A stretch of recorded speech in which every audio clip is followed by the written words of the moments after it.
Beach Volleyball Podcast. My name is Mark Burrick, of course, with my buddy Brandon Joyner. And today we have a special treat. Super excited. I'm actually in his house. He can hear me through the echoes. We're training with him all week here in Nashville at Hyden Beach, his new facility, which you guys are going to learn all about. Two-time Olympian, 49 years old and still crushing it. And now he's an entrepreneur. And he's just been winning for a really long time. And he's an absolute beacon for everybody who wants to play at a high level, wants to be athletic at a high level and do it for a long time. So without further ado, we're going to get into it. John Hyden, welcome and thank you. Yeah. Thanks, guys. Thanks, everybody. Still wondering where my earpieces are or my headset is, but they got lost in the mail. They got lost in the mail. Yeah. So people are going to be pouring in here, but we're going to kind of fire right into some of the questions that I want to know, and then maybe some of the fans can jump in with their chat. So guys, if you do have any John Hyden specific questions, throw them in the chat. If you're on YouTube, if you are on our Facebook channel, go ahead and just start firing them into the chat, and we'll see if we can answer at the end. John, you just moved, I'm not going to say just, but a couple of years ago, you moved to Tennessee from Southern California. So I want to hear a lot about that because now you've started Hyden Beach. We just had a few practice days at it with 6 courts. It's right next to a big athletic complex. So tell me why you made the move from California to Tennessee first. That'll be my first question. Actually, there's a lot of reasons. But, the main thing is, it's expensive in California. I lived in a condo for 17 years and we had 2 kids and 2 bedrooms and, they're getting to the age where they needed their own rooms and we couldn't really afford a house anywhere in California at the time. So we started looking for a place that we could afford and a place our kids can kind of go out in the neighborhood on their own and play and come home late at night and stuff like that. And, we found it here in Franklin, Tennessee, which is awesome. What made you look in Tennessee? Did somebody invite you? Did you have an idea? Did Hyden Beach exist before your actual city, your destination existed? No. So I started talking about leaving California and, we had a 2-year plan. We were going to leave before my daughter hit 7th grade. She was in 5th at the time. And a couple of our friends mentioned a couple places here in Nashville, Spring Hill, Brentwood, Franklin.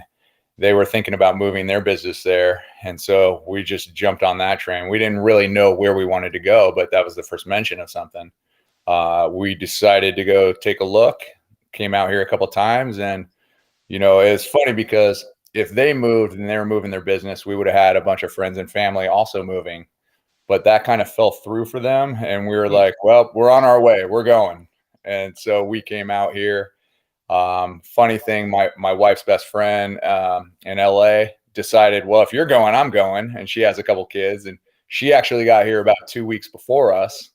And so, we ended up getting some friends out, and then Robin's family slowly started moving out here. So we got a nice little group out here now.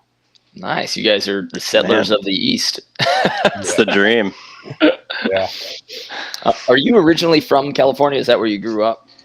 Yes. I was born in Pensacola. 6 months later, I was in San Diego. So I grew up in San Diego my whole life. And you played at San Diego State University for your indoor career, and then that transitioned into 2 indoor Olympics. Mm-hmm. So, talking about making the transition, were you the type of kid were you playing volleyball constantly in high school? Because I know for a lot of the country, and you're probably experiencing this right now, but like in Tennessee, boys volleyball it's just hard to find for a lot of people. Was that easy for you? And going into San Diego State, which they don't have a men's program anymore, what was the transition like going from high school and then saying like, yeah, I'm definitely going to play in college, or did it just kind of fall in your lap? Well, I was planning on playing in college indoor volleyball and trying for the Olympic team. That was set a long time ago when I first started volleyball and following it. So the beach wasn't in my life. Like I went to the beach, being in San Diego, but I never really played growing up at all. After I kind of had my indoor career playing the 2 Olympics, I played overseas a couple times, and then the whole plan was for Robin, my wife, and I to move back, get married, move to LA, and start playing on the sand. And so I basically started my sand career at 29. Yeah, I I kind of followed Karch's path. He played indoor. In fact, he grew up playing. So I followed the 2 Olympics, even though he medaled, did very well. He definitely has the accolades over me. But then he went and played overseas indoor a couple times, and then he came back and played beach, and that's exactly what I did, just not with the top results he had. It's a tough shoes to fill, or tough act to follow, Big Karch. But I'm sure there's a ton of people that are waiting, hoping that you'll coach them or somehow be able to lead the next generation into beach and maybe indoor. So I do kind of want to talk about what the future of Hyden Beach is going to become. Are you going to just focus on your juniors academy? Are you going to run camps? And do you have opportunities for adults or kids to come learn from you? Yeah, we have all sorts of programs here. The main thing is the juniors, high school girls, even younger than that. We try and get them in middle school, loving the game. That way they're playing with us all the way up through high school. Most of the girls are looking to play in college. So, we have like an elite style program for the girls, helping them out with college recruiting, just getting better. We run juniors tournaments. And then on the adult side, we run a lot of adult tournaments, whether it be AA, double B, co-ed, stuff like that. But we have all sorts of training for adults too. My coaches are really good at it. The actual community is really nice. Everybody's super cool, but it's a small community. So, we're trying to build those adult leagues and adult clinics coming out. We also run like high elite camps for girls that are kind of committed to college already.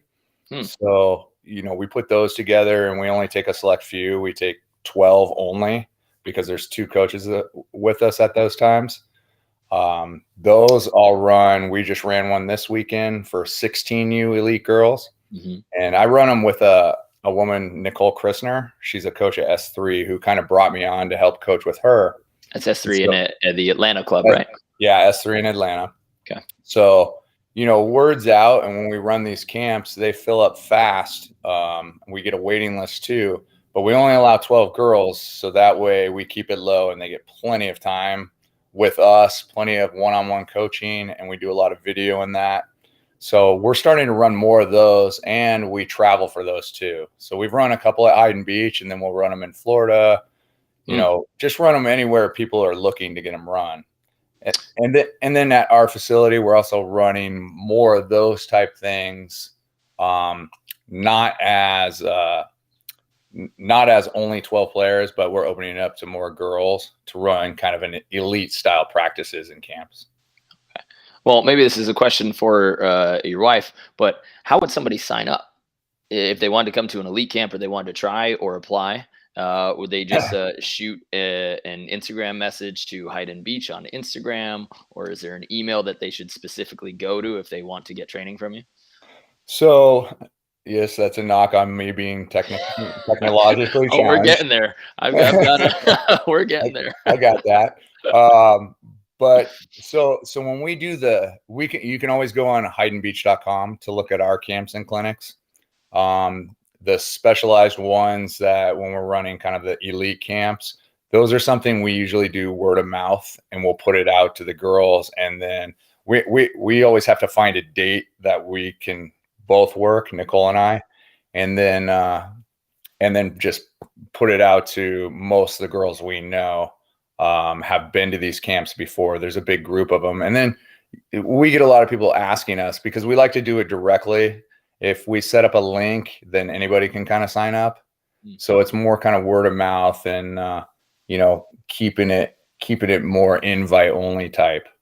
Okay. So if we've seen you or someone can vouch for you to get into those elite camps, then by all means, we're going to take a look at you.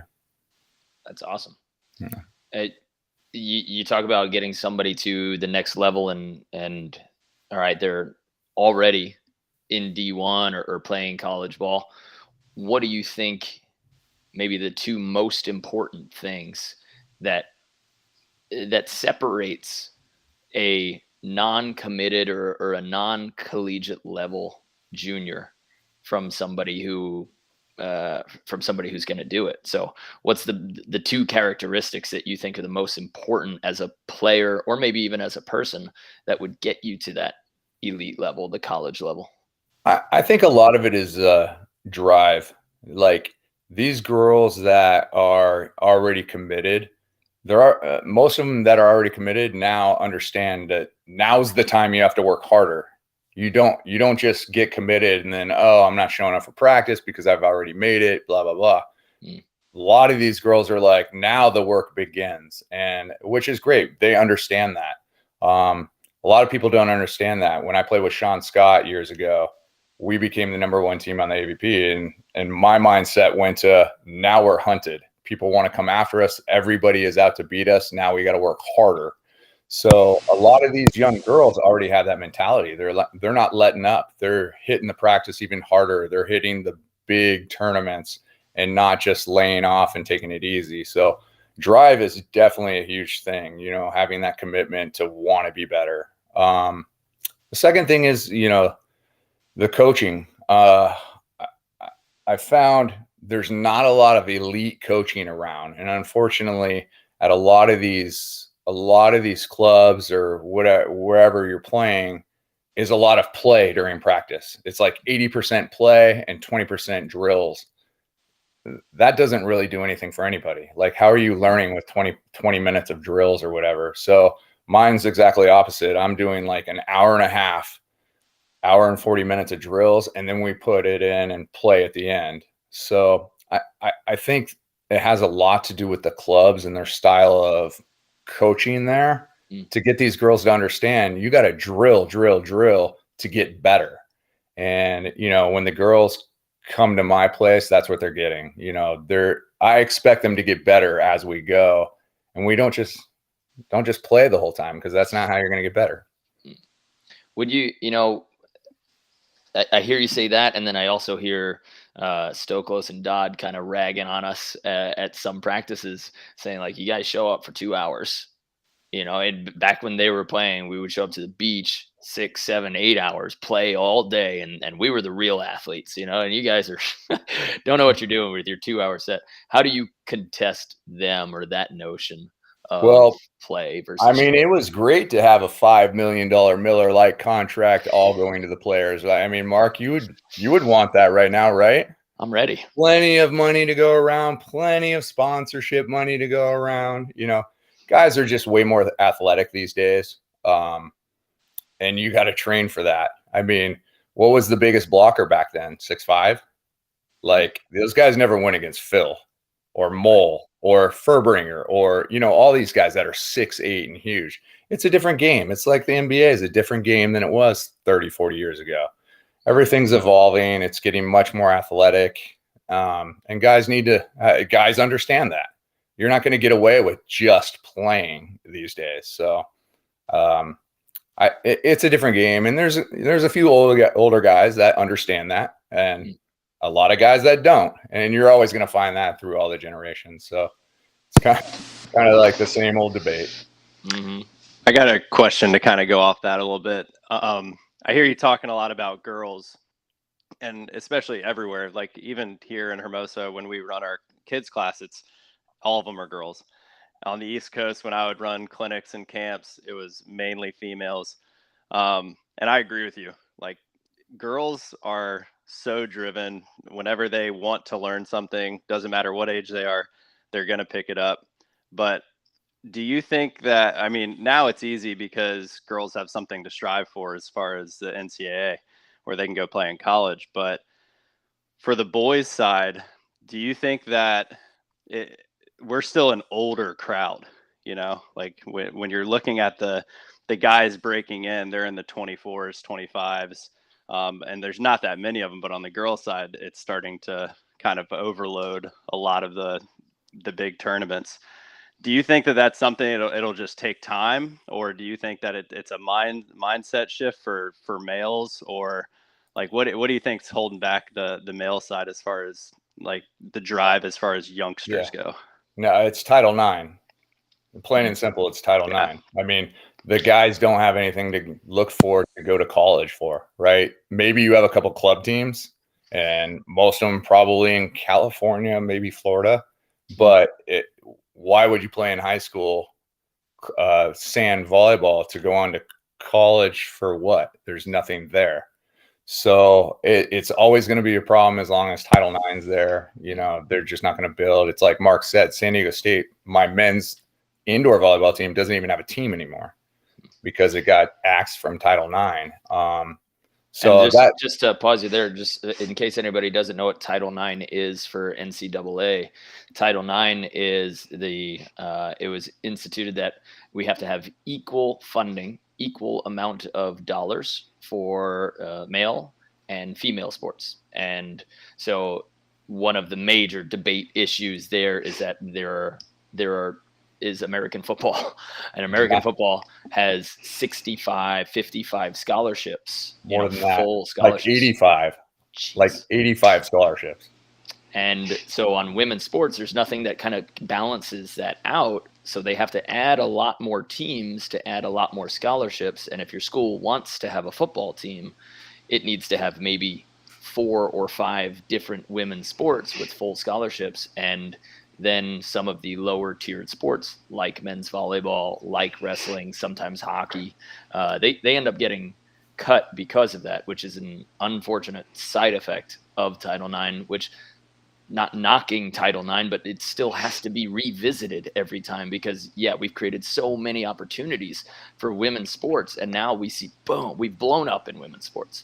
And that's great, but something has to happen. And I played football for a year in college and was, one of the beneficiaries of like having available male sports.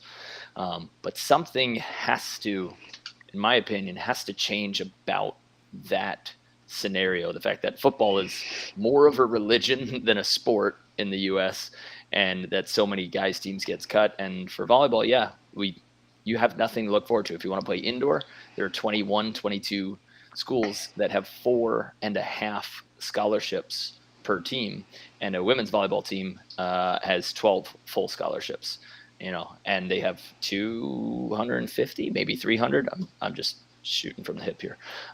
Schools that are offering all those full scholarships. So that's what Title IX is. It's the equal funding for male and female sports. For those of you who don't know, but sorry to interrupt, John. Keep going. Well, yeah, there's just no women's sport there's no other sport, but women's sport that has 90 players on it, right, as a team like football does.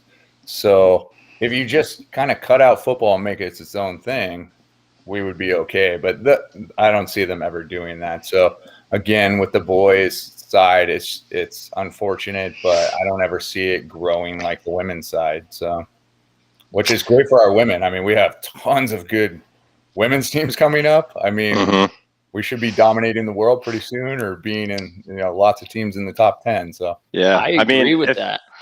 If anything, it's showing that it works.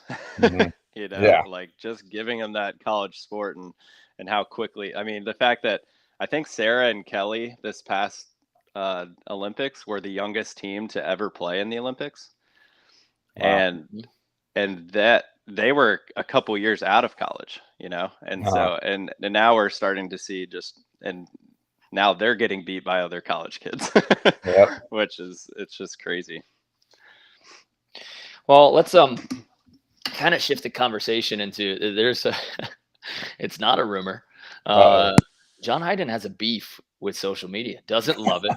I really appreciate that you've come and that you're live streaming and that you're able to get the link.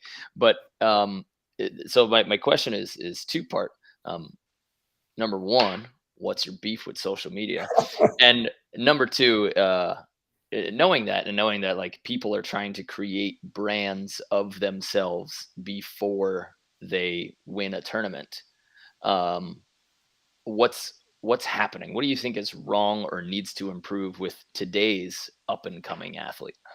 Okay. First of all, Mark's creating this word beef with social media.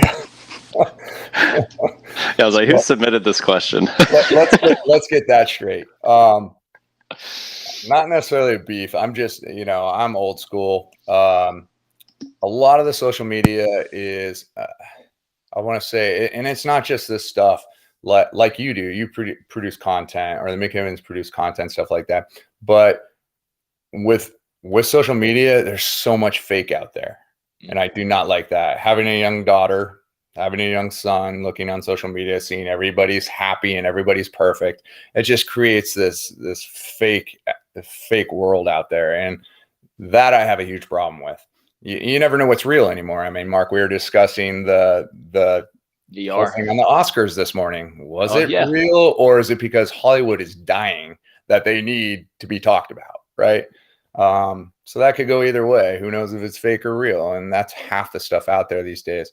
Another thing I find is, in our sport and in other sports, it's more important to have followers than be good.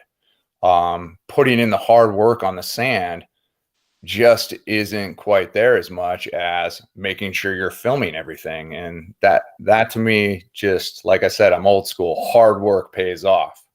And that's kind of what I'm all about. So that's not only that, but I'm an older player. Technology came in after I was in my prime. So I'm just really not into it. And I have no desire to learn how to use it. That's why my wife had to get me on with you today. And she's great. Yeah. One of the people we'll get into, but surrounding yourself with amazing people is one of the keys that I've heard her say, I've heard you say a few times. But how does, so this might not be a great question for all of our audience, but when there's such little prize money and you can only be, top 3 or top 4, and that's the only place that you can make a living. How does a young up and coming athlete, or somebody who's finishing 17th to 5th in the country, how do they fund themselves, or should they fund themselves, or should they just ignore all financials and dive in as hard as they can to volleyball? That's a good question. I mean, with the social media, you're able to find those funds sometimes, people to help you out. I mean, the GoFundMe type stuff. I know they're doing a lot of it for the U.S. players trying to travel and stuff like that. I think that's a great avenue. Going back to too much and not training enough, it's two different things. Are you training hard enough? Are you doing what it takes to be in those top teams? Or are you doing a little too much social media type stuff?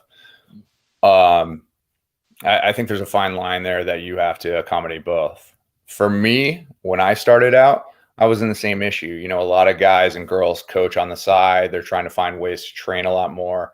And when the money's good, you find a ton of better players. I mean, through 2005 to 2011 or 10 and a half, when the money was really good, guys were training a lot more and getting after it because there's more money out there.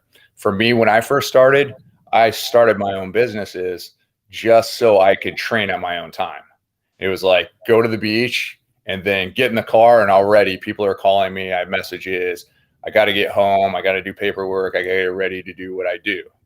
So I started my own businesses to do that. And a lot of guys got to go to work right after they train, or they can't train because they got to work, or, and it's finding something that you can do. If you want to make it, then you got to put in the time and find something on the side to do, which isn't easy. I mean, everybody's trying to do it. So it's not simple, especially these days with inflation and the cost of living. And I mean, it's incredible. And I know your first job, or what you were doing while you were on tour in the business. Do you want to share with everybody? Well, I started with Christmas light installations. So I was doing that. And I only did it for a year. I created a business, and it was actually going to be really nice and lucrative. And I ran a crew, but I did all the selling, and then I ran the crew to put everything up. Whereas, my brother runs a business too. Like, he actually started it, and you need two people. You need someone selling and somebody installing. So when I did it, I was working nonstop, but I was getting it done. But it made me not like Christmas. How dare you? And I love Christmas time. I love it. I found myself driving down the street going, oh, that tree's 300. That house would be about 500, and it's like, I don't want to do this anymore. So then I sold that business. And the next year I did installing basically fake grass, synthetic turf. And so I did that for a year. And during that year, I picked up a big sponsor and was able to sell that business and just concentrate on volleyball. So I got really lucky there by picking up a big sponsor. Is that Rockstar? And no, Jamba Juice. Oh, okay. Yeah. Yeah. That's where Johnny Jamba came in from Geeter. But yeah, so I got lucky there. I worked hard and I was able to pick up that sponsor and then focus full time on volleyball from there on. At what point do you think that balance needs to shift for somebody? Like, how long should they be trying to improve before they say, you know what? Okay, I've given enough hours to volleyball, and still haven't hit the results that I want. But at how long should they say, you know what? Okay, I've given 6 hours a day to volleyball and 4 hours a day to working. When do you think they should shift from 6 to 4, or is that even a question, or do you just say do what you love? I think do what you love. I mean, if you still want to compete and you still want to get after it and you're just waiting for that big break, I mean, we all need that big break. It's like, you're trying to upgrade partners is what you're trying to do. I started off and, it was Chip McCaw. He was my setter on the national team. And we started off playing. I had no business traveling and playing FIVB. I didn't know anything about beach volleyball, but he drew me in and I did it. And then I realized I need a blocker. Like, we both split block, but we're both not very good at it. So I needed a blocker. So I upgraded the next year to somebody who was bigger. And then after that, the next year, someone that knew a little more about volleyball that was a blocker. And it's like, you're always trying to upgrade and get that chance, which is difficult. People don't want to give you that chance because they barely know you or you don't have points. So it's tough to break. It's really tough to break in. And it took me 5 years. It took me about 4 years to finally win a tournament. And, when I got, I actually, my third or fourth year, Mike Lambert picked me up for the Chicago event and I was done. Andy Witt and I were playing and we decided not to go to college. And back then I was young and kind of young, but relatively young to what I am now. But I'm into 2 weeks of donuts and beers, and Mike Lambert gives me a call and says, Karch is out, his partner at the time, his last tournament of the year. You're the only one I can pick up because everybody signed up. And I'm like, dude, man, I'm like on beer and donuts for 2 weeks. He's like, dude, you got to play. So I got down to the beach one time, and then I showed up in Chicago, and we lost in the finals in a 3-game match. But people all of a sudden saw how I can play the game, which was great. And even with that little gut I had. So, and that was a huge break for me to be able to get Mike and, showcase my skills. And then from there on, it was like, okay, this guy can play. So I had a few more options. So that was a huge break, and not everybody gets, somebody just dropping out and you get lucky to pick up someone and you play well. So, you never know how it's going to happen, but you're always trying to play with someone better than you. I like that. I think we need to let it be known that diet will not work for a lot of people. I've been trying it for the past 6 years, and I had to swear off the donuts and beer. High protein donuts. Yeah, right. Okay, so then we're talking about partners. Then you said you went through a number that you loved playing with, but never got a chance to maybe show what you can do behind a high level guy, and get it done. And then you did, and it opened it up. You've had a number of really fruitful relationships, partnerships, and then a couple that kind of fizzled out. So what do you think you specifically look for in a partner? What is the number one way that a player can market themselves to the volleyball market and say, look at me, I'm an eligible bachelor or bachelorette, and you should pick me up? What are the skills or the mindset that they should have? I think they got to be willing to learn and take criticism. I think that's a huge thing. There's a couple like Try. When I picked up Try, we had no. I didn't even know who he was. I got a text from this guy with TRI. I thought it was Tree, like everybody else. He had the Hawaii connection with Sean Scott. He's like, Sean, I'd like to do some training. You know, can I get in with you guys? And Sean's like, oh, I'm retiring. Here's John's number. So I get this thing from Tree, and I'm like, hey, Tree, I'm on my way down to Orange County. We can get a practice in, blah, blah, blah. And so since Sean was gone, you know, I didn't know who I was going to play with. And Try was super athletic when I saw him, but very raw. Like, I know he grew up playing the game, but there was a lot he had to learn. And after practice, even the first one, he's over there writing down everything he just did at practice. And so, you know, I hadn't said I'm going to play with you or anything. We just went to a practice, and I'm driving with my wife afterwards. She's like, "What do you think of that guy?" And I'm sitting there going, you know, he's as athletic as Sean Scott, plays like him, but just doesn't know. And so I called up Try again, and he was planning on playing with somebody else, but I went down and had another practice with him. And after that practice, I was like, man, I think we can do something here with you. And, you know, that's a big leap because she hadn't really even played on tour. He was super raw. Nobody even knew him, but I could see that in him. And the fact that he sat down after this practice and started writing stuff down. And then for the whole first year, that's what he was doing. Every day he would write stuff down after our practices. I mean, who doesn't want a guy like that? You know, and just sitting there looking in your eyes the whole time going, okay, let's work on it. Yeah, you know, I got this. And so something like that is really hard to come by. You know, a lot of guys have big egos. A lot of guys think they know it all already, or they're set in their ways. And that's kind of tough to deal with. I'm probably one of those guys. But, you know, that's what I look for. Someone who's athletic can always change their game. If they're not that athletic, then they're kind of stuck in their own thing. And, you know, luckily I have a new guy.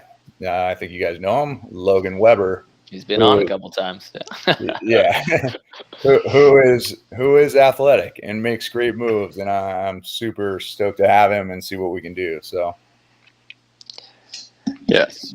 I absolutely love that answer. I think, you know, most of the time when that answer gets asked, or when that question gets asked, you expect something along the lines of skill, you know, something, a good passer, a good setter, side out. But hopefully for everyone who's listening or does listen, that point alone, just the fact that he sat down after practice just to write down some notes, that moment set up. Like now when we look at Try, he's getting the opportunity to play in the Olympics. He's one of the top teams in the US, you know, and if he doesn't sit down after practice and start writing down in his notebook what he learned that day, and you seeing that, who knows where his career goes, you know? Yeah. And that's I love that you said that. That's very cool to hear. And it kind of cements what Try means to the volleyball world as well. Because he still does that. You can tell that he's a player of the game. So I love that you said that. That's really cool. As far as new partners go, I'm another two-parter. Number one, for like a little candy for the AVP fans and FIVB fans, what is, other than the Try conversation that you had, like somebody gave you a call, you practiced with them twice, and you're like, huh, I like this. What do the conversations of, hey, I might want to play with you this season? What does one conversation like that look like? Like when you called Doherty or Doherty called you, when you called Theo or Theo called you, was it a text message? Was it a phone call? Did you have the typical coffee. I have literally never sat down with any partner to have coffee to discuss whether we're playing together, but I keep hearing about it. I don't know what coffee shop everybody's going to. So kind of diagram one of those conversations. Okay. Yeah. So, I mean, even with Logan, like you just put the feeler out. It is pretty much a text or a phone message or whatever. And it's kind of like, hey, think we'd be a great fit. You want to talk about it. That's kind of where it is. And, yeah, I'll get back to you, or they call or whatever it is. And you go from there. You want to train, you want to play. My conversation after we decide to play, which I have not had with Logan yet, and Logan's probably taking a nap right behind me right now, but is, listen, this is a business and a partnership. Like, you got to respect how hard I work. I'll respect what you do, but I would like you to work hard. And if things aren't working out, be a man. Like, give me a call and say, hey, things aren't working out. I think maybe we should try different partners, instead of just texting other guys or calling other guys and setting it up before you even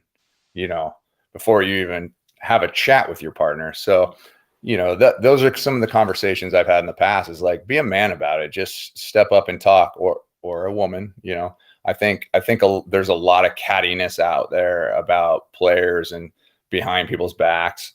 I just like to be straightforward and talk about it. So you sit down and you go over what you're looking for the season, whether you want to play FIVB, whether you're playing just AVP, some goals for sure. That's something I reached out to Logan about. What is he looking for?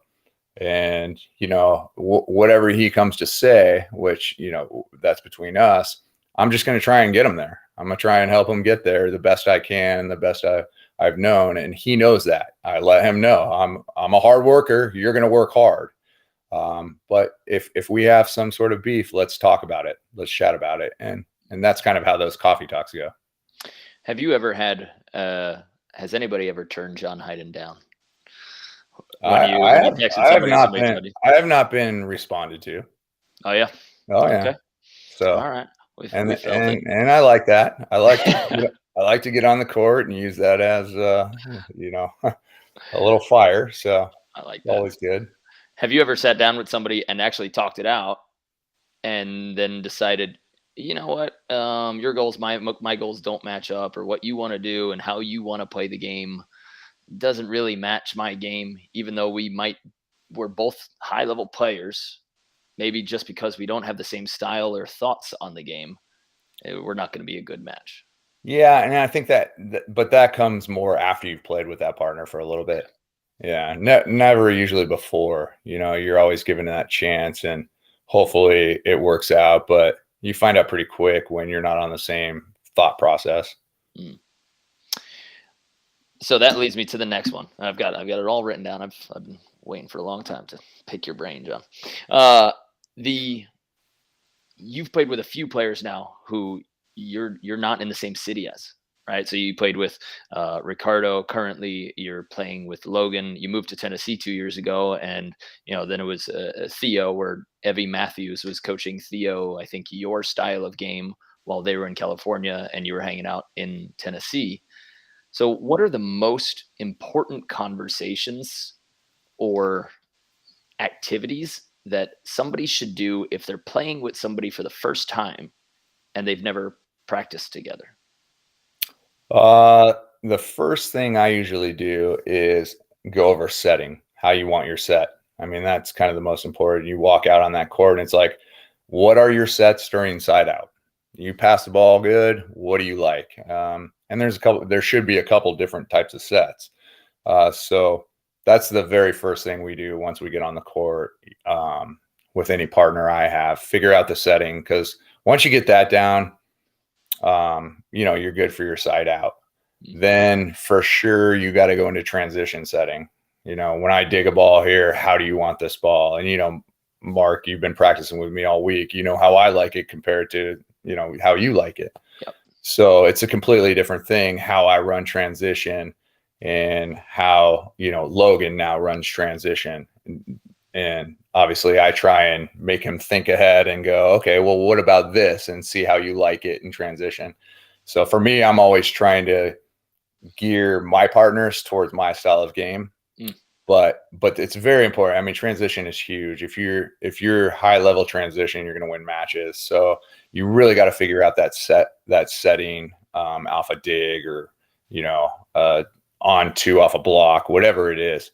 Those are the two biggest things I find, getting with a partner and figuring out. How do you settle it if you guys have completely opposing ideas? I make them do exactly what I want them to do. Fair. No, you know what? I work on it a lot. I work on it, and again, when they're more athletic, you've seen us work on the on two, and you've seen how Logan hits the ball, right? Same way Try is super good at it. And a lot of these players that I play with like that, if you don't have the ball control to feed somebody onto, then don't make it part of your game, or work on it constantly, right? I work on it nonstop. I work on transition setting nonstop all the time. So I'm trying, for me, it's going to be best if I can gear a player towards what I do. And then, I've had partners in the past that weren't as good at it. It hurts my game. It hurts my side out. It hurts my transition. But then I have to accommodate them just because they can't get it done. They can't set that ball in transition. So, it's more vanilla, I would say. I dig a ball, just put it up and down, and I'll come in and do the best I can. So I've been with players in the past, that can't set that ball. Okay. And then you just change it and you find a way. I just decide I got to be good then and do something else. So. Okay. Yeah. I think I went through that, like a little bit of that with maybe Kurt Toppel while I was playing. I was like, man, this dude is a blocker. He can get up there and throw hands up and jump, and he can side out like an animal. But then it came down to the setting, and there are things that I wanted to do from a setting standpoint, a certain tempo or whatever that I wanted to run. And we came up with a system where it's like, listen, I'm not going to go a relationship from you. I'm not going to try to have you measure things. Here's this spot on my net. You just try to put it there with some light tempo, and I will wait extra. I'm not expecting any sort of different plays to run, and I'll do my best. And that was the guy that I had like my best finishes with, was him. And it's weird that he was probably the lowest skilled setter that I played with. But because I was just like, you know what, I'm just not going to expect a very dimed, consistent set. And we were still able to make it work, even though it wasn't the exact system that I thought I was best at. We found a way to make it work. And it's cool to hear from somebody who's been winning for so long that there is that little bit of compromise that you can make based on somebody's abilities after some trial and error. Yeah. I mean, you definitely have to. And that's what makes you and sets you apart from everybody else is, if I can't run my thing, I still better be able to put it away with your thing. So.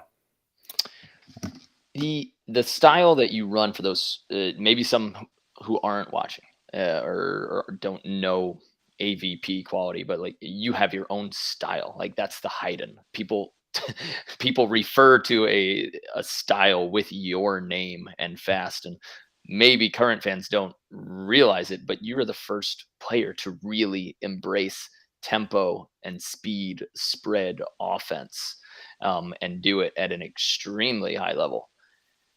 Do you think, and we see everybody jump setting now and running spread and everything, do you think that everybody should play your style or try to emulate it? Or should everybody try to find just their own game? What do you think is going to be the next 4 years or 8 years of volleyball? Where should people be aiming? I think there should be a piece of it. Not everybody can do it.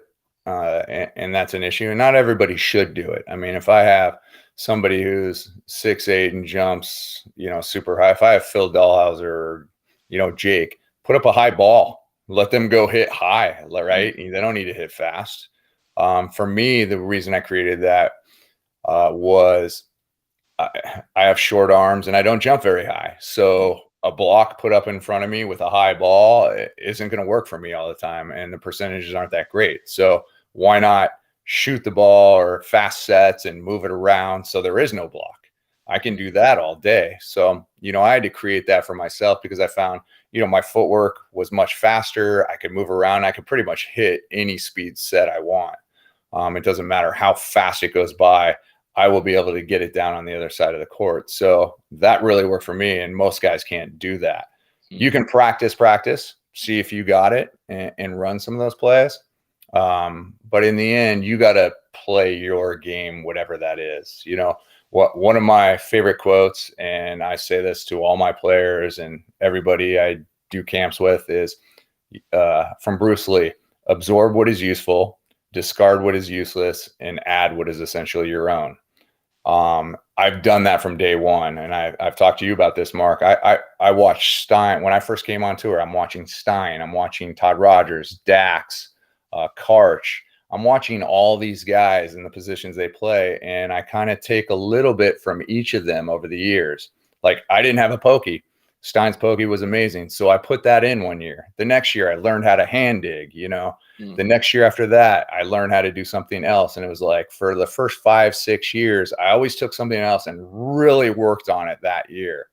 And it just added into my game. And then I made everything else my own. So, people have limitations. Nobody's going to go out there and block like Mole, right? We talked about this too. Like, he is jumping 40 inches. He's 6'8", and he's making these crazy moves. Well, we're not going to teach certain players to block like Mole because they physically can't. But you got to find your own way through it that works for you.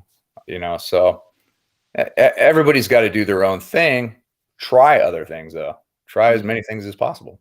I think that's interesting, because I kind of maybe anticipated an answer that resembles what happened with indoor. Once everybody started running speed and trying to go against only one blocker instead of two. And, I half expected, like, maybe Beach should always be trying to get an unbalanced blocker and an off-balance defender and try to get an open net. But interesting to hear that you think that there's still room for people to be like, no, because there's two people on the court. If you side out just as well against somebody. A couple of years ago when I still played FIVB, Adrian and Rossi came out, the Italians, and they started really were like, every single play was back this way, jump set, push out, blah, blah, blah. Well, it was about 65 degrees, big cloud cover. And I was like, you know what? As soon as the sun comes out and it's 85 degrees, how are you going to do that all day? How are you going to do that for a match? And it actually showed over time. It'll work against certain blockers. Ryan, I was playing with Ryan at the time, and they came out and crushed us. Well, Ryan doesn't move laterally so great, right? But you get a guy like Theo out there who's an indoor middle who moves his feet. It's a little different, and plus that heat and running all over the place really takes its toll. And I know, like, last year or 2 years ago, Latvia, Smalls and Smedens had the same thing. They started jump setting and trying everything on two. And they went from, top 10 to moving back in the world. And it's like, there has to be a happy medium. Like, you can't come out and run that a whole match without making error after error, and getting tired, and you have to have the ball control. So, I find guys start to jump set and they tend to just overdo it and over try, and it's going to get you in trouble in the long run. So there has to be a happy medium between that. Cool. So there's just a couple more questions, and then we'll let you go. I know you got a 2:30 appointment. This is the one that everybody asked when we said we were interviewing you on social media. We said, which you love. We said, this is what we want to know from John. Your recovery secrets and rituals for your body and your health, because you're an absolute beacon for anybody who's over 35, who's like, it's too late for me. And then everybody goes, look at Hyden, so you're a hero to so many dads, just gentlemen, like older guys. You're like, wow, if he can do it, why can't I, or how can I? So do you have rituals that you go through absolutely every time you play, and your best recovery tips or secrets, including lifting? I've been doing this a long time. So every single day I walked into my trainer, he said, how's the body feeling? And it's like, oh, my shoulder's a little, or my hip, or whatever it is. And then he would accommodate me by figuring out how to do it without hurting, right? When we're doing legs, if I'm having a leg issue, he's putting me on the ground. If my back is hurting, all right, we'll get your legs done, but you're going to be on the ground all day. He was able to figure out everything. So every single day I go to the gym, I'm assessing what's going on with my body. I have a plan. Right now, if I go to the gym, I know what hurts and I know what I have to do to accommodate that. You may have to skip a certain thing, but you can find another way of getting it done. So that's a big thing, is knowing your body that way. I know if I had ice cream and cookies tonight, I can feel that. I can feel that the next day in my joints. So I know how much my body needs of certain things. And when I'm overeating the sweets, or I'm not getting enough protein, I'm feeling a little lagging, stuff like that. So I've really found a way to understand my body a lot more. And that kind of comes with age. I mean, we all know what's good for you and what's not, right? It's not good to go out and have a few beers and ice cream. It's okay. It's great to have chicken and salad, whatever it is.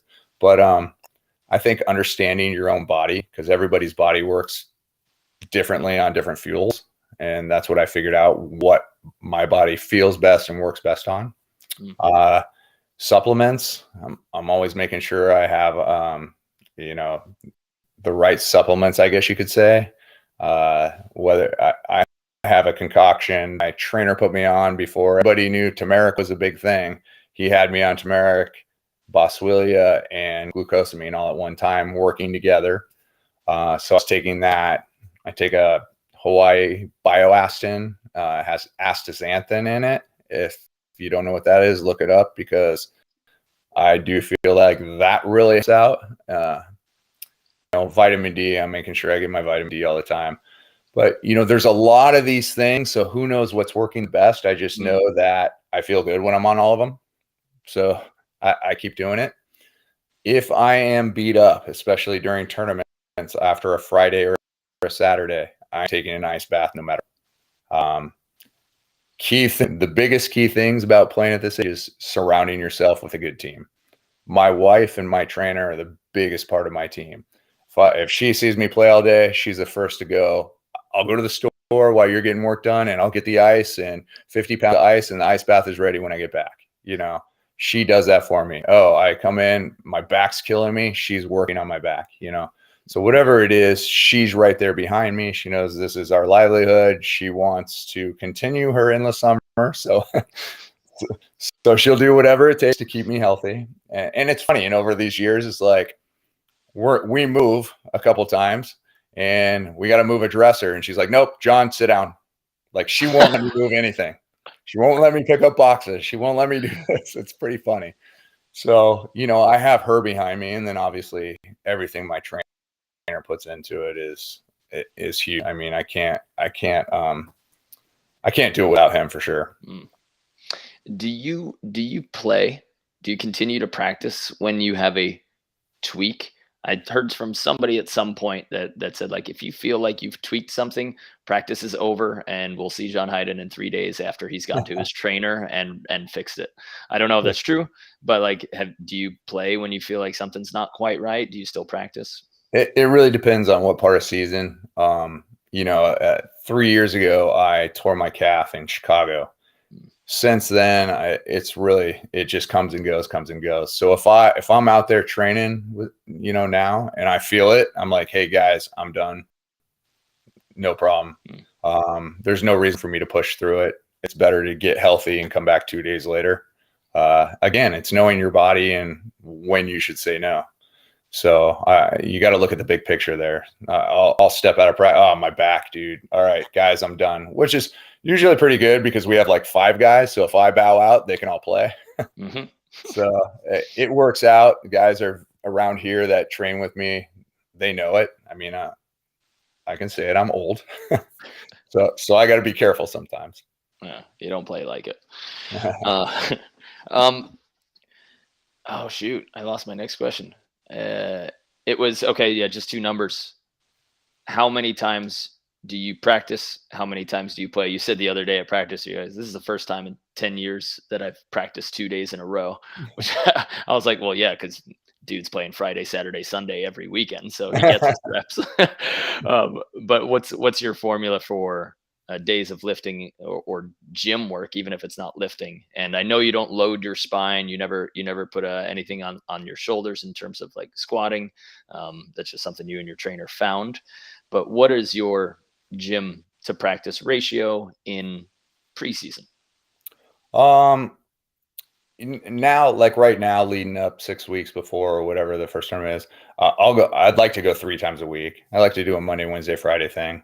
I don't like to do back-to-back days, but Logan's only out here for a certain amount of time, and we need to get together and we need to work on things. So, last week I think we went 3 days in a row. That about killed me. But this week, I told him we'll go Monday, we'll take Tuesday off, we'll go Wednesday and Thursday, but that's it. So yeah, I like to do 3 days a week, and then in the gym, I pretty much the other 3 days and maybe a fourth, depending on if I want to get in, stretch, roll out, hit the sauna. So I'm pretty much doing something every day. And I've always been a firm believer, even like when I was in LA training, I would hit my trainer 3 times a week and I'd hit the sand 3 times a week. And that's it. That was my schedule. It's weird that there's no built-in rest day.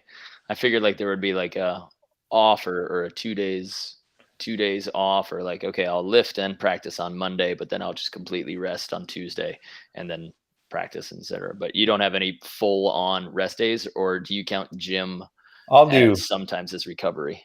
So the gym will sometimes be recovery. Like I said, I'm always talking to my trainer. So if I go out Monday and train on the beach, Tuesday I'd train 10 to 12, 9 to 12, whatever it was on the sand, but then I wouldn't hit him till Tuesday at like 4 or 5 o'clock.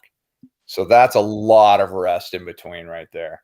So, and then sometimes I walk in there and I'm like, man, I'm pretty beat up, and we would just do kind of a stretch routine, some band work that wasn't too crazy. And that's not a gnarly workout. That's just like getting the kinks out of the body.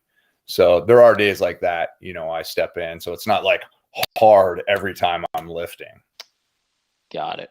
Okay. So a gym day doesn't mean weights, doesn't mean squat rack and bench press and never bench press, but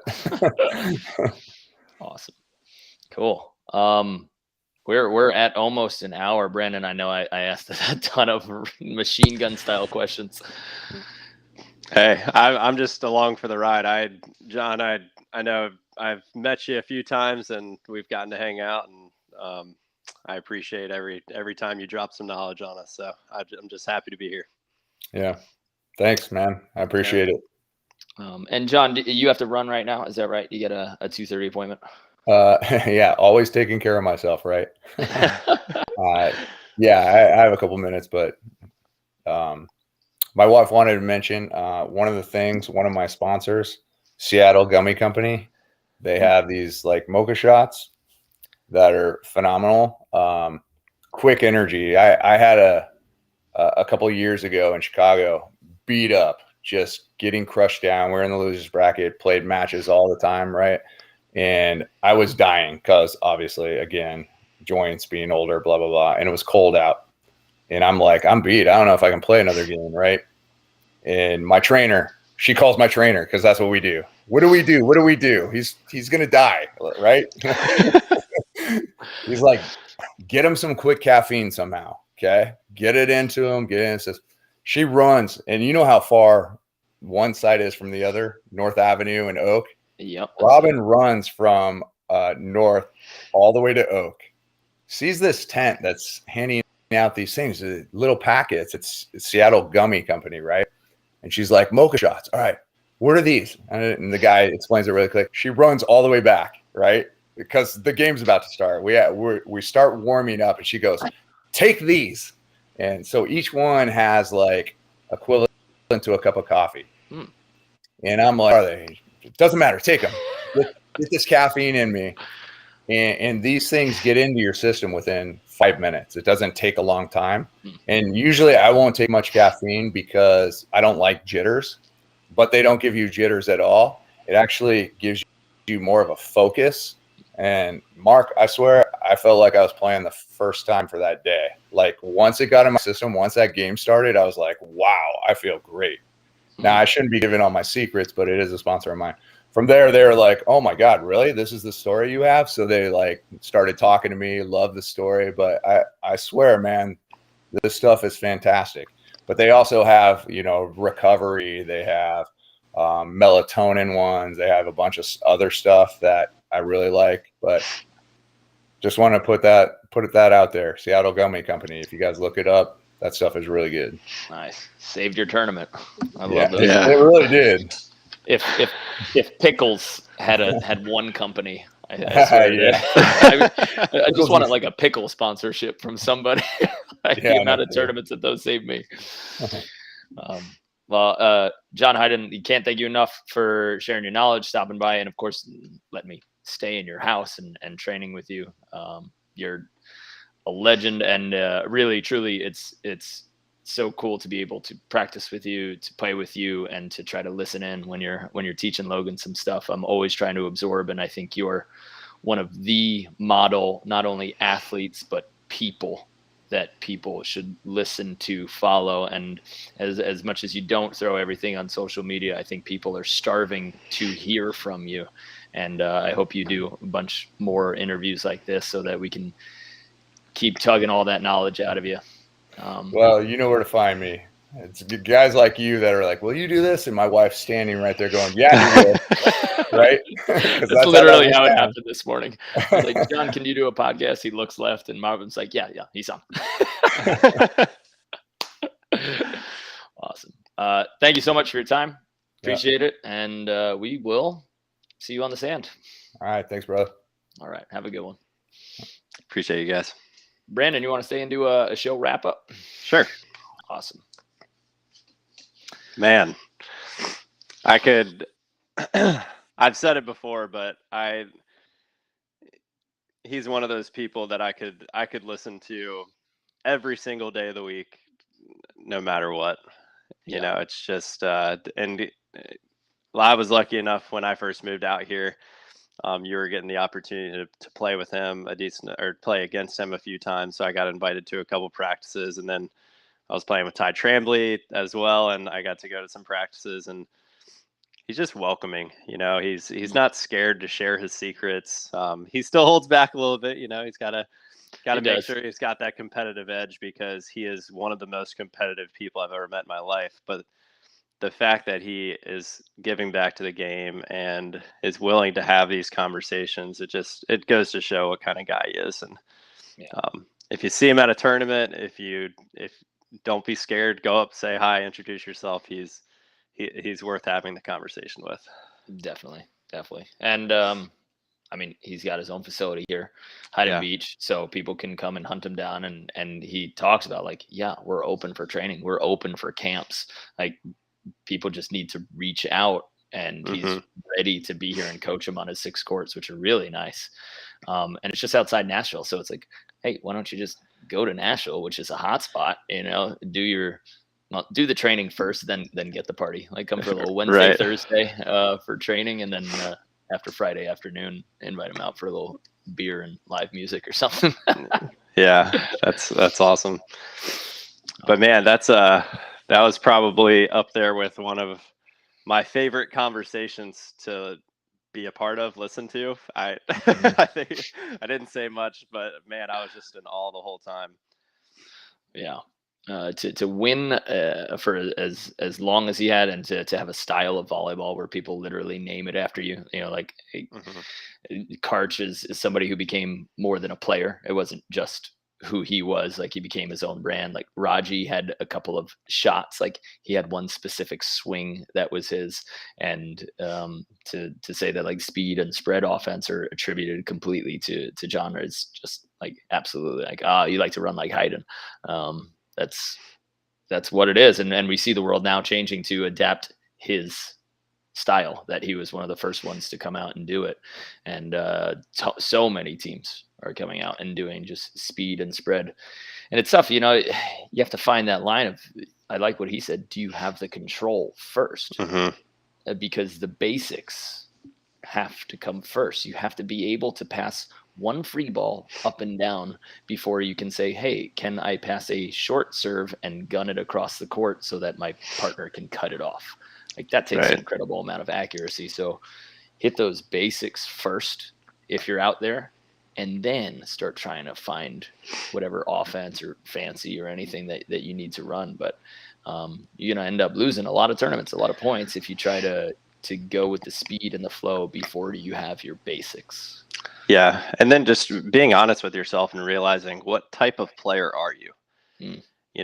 I used to have this conversation a lot with Freddie when I was setting, and it kind of it felt like we were forcing speed sometimes, and I would be like, you know what, I get why I'm setting speed to Eric Lucas and Joe Norton, who are undersized outside. So when they're going up against these big blocks, like, it made sense to go quick. Yeah. But then when I'm setting people like Dentler and Queedall and all these other guys who are 6'8", 6'9", and jump really well, I was like, I feel like we're forcing it with them, and now they're making more errors than they need to. So I think being honest with yourself and realizing what type of player you are is really important. I love that John said that. And then being okay with stepping outside your comfort zone as well, and trying new things, and unfortunately, I think especially in the beach volley or in organized sport, when you reach a really good level when you're in college, but unfortunately you're still looking behind you because there's somebody who wants to take your job.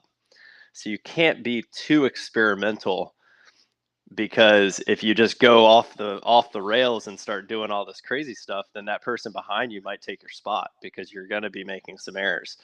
And so it's kind of interesting. Like, I feel like I didn't really find who I was as a setter until I graduated college. And it's just kind of interesting, because then I had the freedom. I knew I wasn't going to get taken out of the lineup.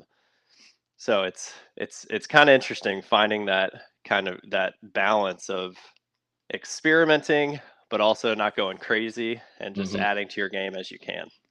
Yeah. And I think my three favorite parts were trying to get somebody to run his offense, but then finding the compromise in the middle. Yes. And saying, like, okay, we tried it. It's just not happening for us. So where's our next step? Not giving up too early on it, but trying there. I like when he said that when you're winning, when you're starting to reach the top, that's when it's time to hit the accelerator.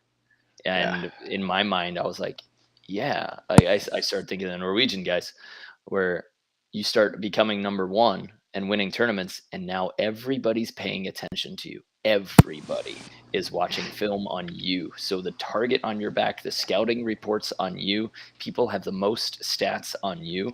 When you start feeling little bits of success, now it's time to squeeze that throttle and, like, just go. And then the interesting part was, there's this Instagram kind of reel going around where Kobe says, he goes, I chose my training plan at the beginning of summer. I don't compromise. It doesn't matter how I feel that day. It doesn't matter what I do. And then we have a legend in another sport who says, every day I assess how I'm feeling and how I'm going to do it. So there are multiple ways to be successful, to be physical, to be a great athlete, and you got to find what works for you. And if it was Kobe, who's got a team of people protecting his body, but also a little bit of a different salary. A little bit of a different salary. Yeah. He's got 7 trainers, and John's got Robin and Mikael, I believe, is his trainer. Yeah. But to say that I'm assessing my body, and okay, I can push harder today, or you know what, I'm in the gym. This has now just become a recovery day or a light movement day, and that's how he lasts, and that's how he survives, and that's how he thrives. So I think people can take a lot from that when they're looking at their training programs and routines and say, how does my body feel today? What can I do to get it done without testing the parts of me that are weak right now. Yeah, and then I think last thing I want to say is probably my favorite moment of this whole episode was when he talked about how he chose to play with Triborn.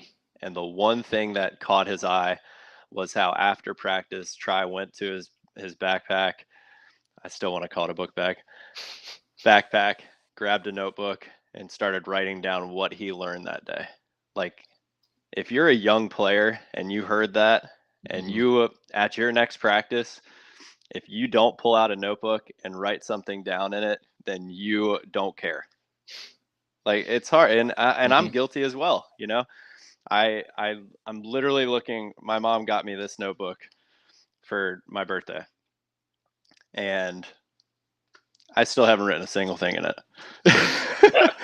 And I've been going through these struggles recently of like, oh, I want to find that top player. I want to make sure this happens. Yeah. And just that little key of writing down what you learned, that can catch somebody's eye and obviously make you into the player that you want to be. So I think that a lot of people need to take away that point of the show. Definitely. And last note, guys, just like us, John runs training. And number one, he didn't mention it on camera, but he's looking for coaches. He's looking for people who want to learn the game and want to learn to teach the game. If that sounds like you, find a way to reach out to the social media team. Just send a message to Hyden Beach on Instagram.